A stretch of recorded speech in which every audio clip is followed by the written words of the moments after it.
we will be talking about how artificial intelligence is redefining the foundations of modern banking. In this next session, you will discover how leading banks worldwide are using AI to unlock new growth, enhance customer experience, and drive operational excellence. And to take this session forward, where we're going to be talking about leveraging AI to build the bank of the future, I would like to call on stage Senior Partner, McKinsey Company, Jawad Khan, to join us on stage, please.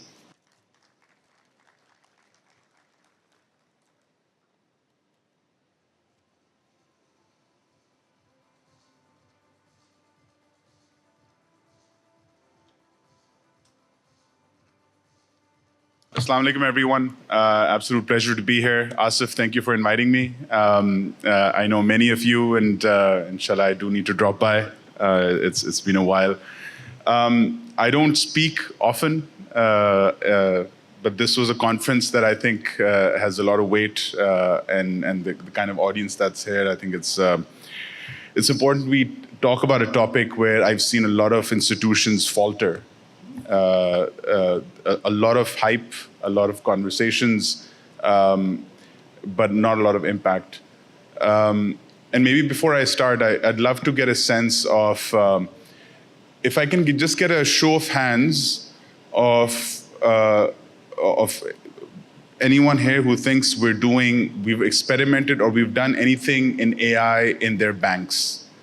Can I get a show of hands? Okay. Can I get a show of hands of anyone, of individuals who can actually specify the impact or the value that's been generated in their banks from AI?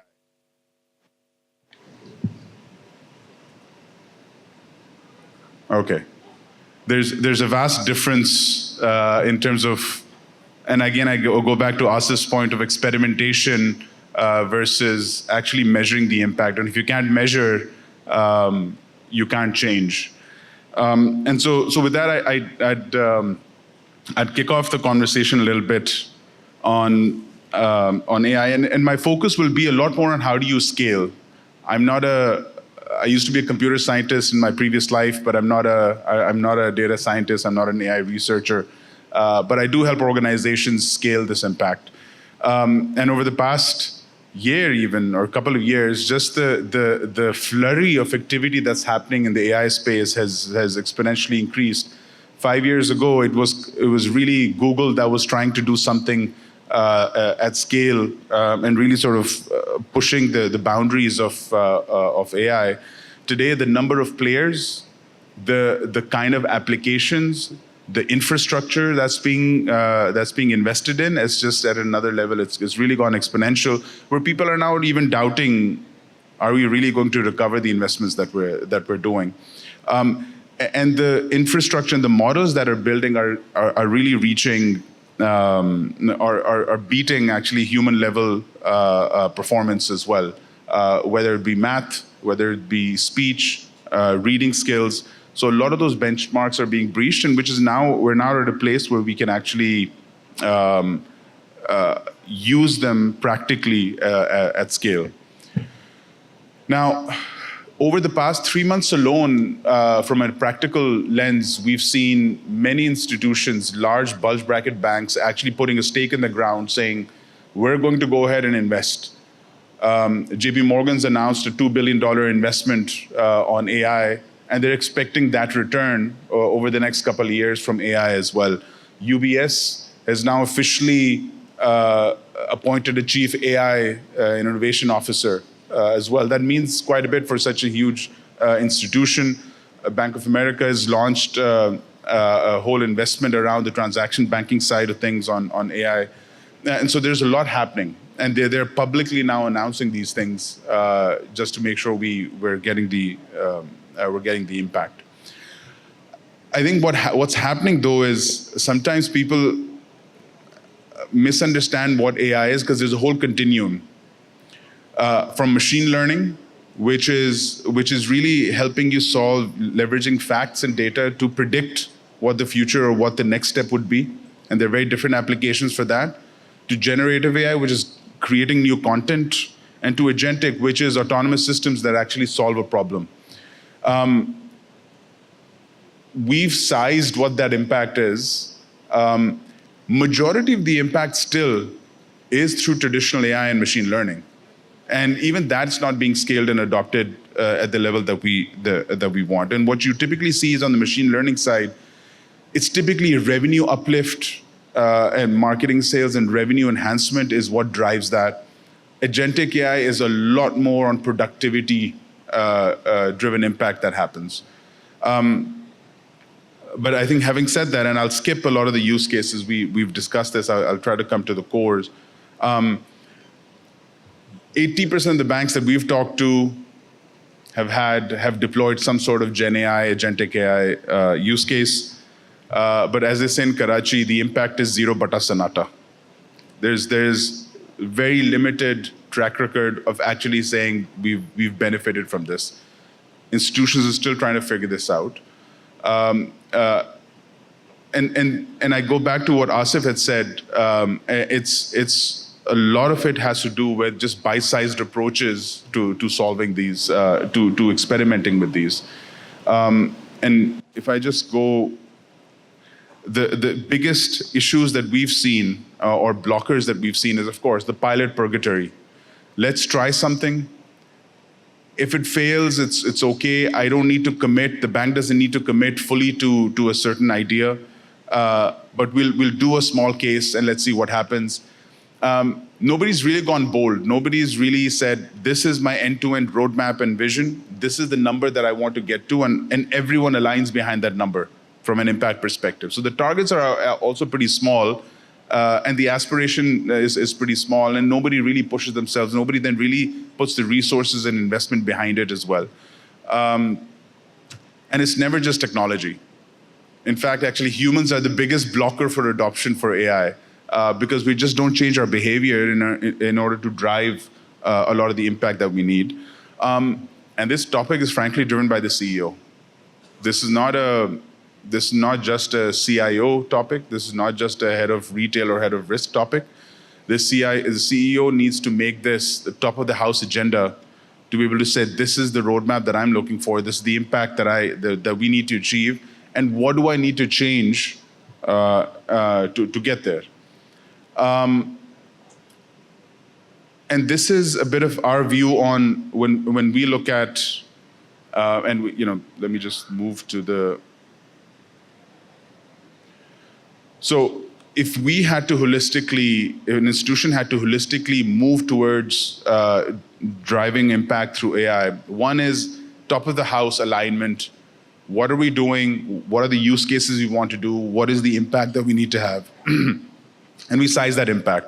We say in the next year, we're going to create $100 million of value. That then needs to get articulated and distributed across the businesses and functions. The extreme case that we've seen is they actually put it in the budget. To say risk, retail, this is the upside that we expect from you, from all your next best product to buy, from all your customer segment customization that we'll do, from hidden affluent use cases. This is the upside that we see. Call centers, this is the cost reduction or the productivity enhancement that we expect to see. So you actually didn't allocate that across. That's one part of it. So you align the entire organization on the way forward. I think the real impact then starts happening is how do you tool them to make sure they can actually deliver? And I'll show you some of the conversation, the summary of the conversations with the banks we've talked to from Turkey all the way to Middle East and Pakistan, and what are the challenges that are stopping them from driving this? Talent is one. Just not having enough, and it's not just about having data scientists or data engineers. It's also about having the likes of product owners, the solution architects that can work together hand in hand to be able to drive this impact. Operating model, this is not just technology sitting in their silo trying to sort of deliver something. How does business, technology, risk work hand in hand as one team, as a cross-functional team to be able to deliver this? Having the right scalable technology as well and the right data that is of the right quality as well. And then incentivizing the entire organization to be able to change their behaviors and drive adoption. every time we've done this, the natural push is either we're too risk averse, the models are going to make a mistake, I don't want to adopt it. Or second is, my frontline is not incentivized to actually use the tool that you've put in, right? I'd rather go back to my old Excel sheets, but the tool that we have that helps identify which customer you need to call, at one point you need to call, they're not incentivized or they don't know how to use it. And so how do we ensure we change their behaviors over time to be able to drive that adoption? So it's a full rewiring of the organization that needs to happen. And when we had a conversation with a lot of the banks in the region, a lot of the issues that were coming out were all linked to these 6-7 buckets that we talked about. When we ask a lot of the banks, do you think you're mature enough in terms of your AI strategy? Majority, very few said we've actually fully scaled anything. Majority were we're still exploring. And I don't mean just AI from an agentic sense. AI, this is across the continuum. We're still scaling, or we are trying, we're still in the experimentation stage. Nobody's really scaled this, even though there's a lot of commitment at the top, but they haven't been able to drive that commitment and translate that commitment into actual impact.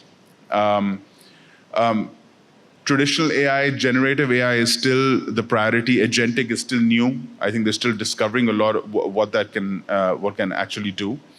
But very few, I think the bigger issue is very few actually have a structural approach to how will I drive, what is my AI strategy, how will it create value? It's still very bottom up. It's still very, each function or each department has its own view of let me try this.